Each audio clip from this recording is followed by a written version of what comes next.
Hello, once again I am up here in my tree, just again over the river, loving it. So, talking about nutrients and carrying on our conversation about nutrients. Great day, great usefulness for this is that it's raining, so let's first hit that. A good way to look at rain instead of getting down about it raining is that this stuff holds a lot of nutrients. And another little top tip for you, the skin is not waterproof, it is permeable. So anything that touches the skin gets absorbed. So when you're out in rain, if you can get a bit of skin, just as in it absorbs the sunlight and it kind of interacts with the coldness and the weather, it also interacts with the rain, so you're absorbing good quality nutrients through this. So we talked a bit about the environment last week, and next of our 5 pillars we'll talk about nutrition. And my top tip for you is with nutrition, the way I start any nutrition with people, before we get into any kind of detail about anything else going on, is just this little challenge. For your breakfast, try and stick to a protein fat breakfast, and then try and see and be observant of yourself of how long it takes you to become hungry again.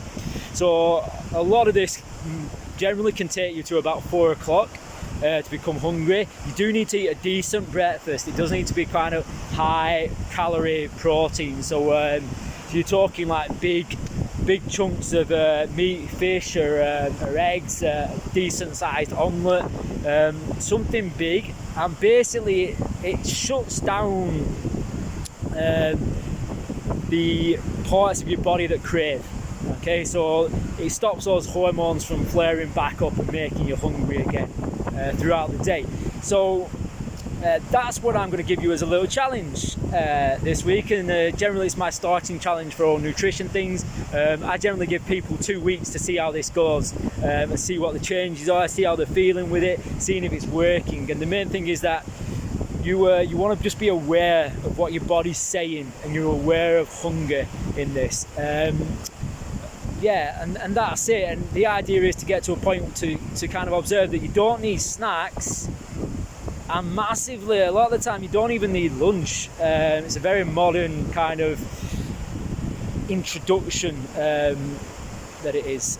Lunch is just generally due to habit. You'll find this once you start doing this, is if it works for you, you start realising that you don't actually need lunch, you're just having it out of habit. The main reason though is to start to kind of work out that you don't need snacks at all. So just listen to your body, be aware of what's happening, but try and have a big protein fat breakfast. If you're really trying to lose weight, it might be more looking at just having a big protein breakfast and not so much fat in there either.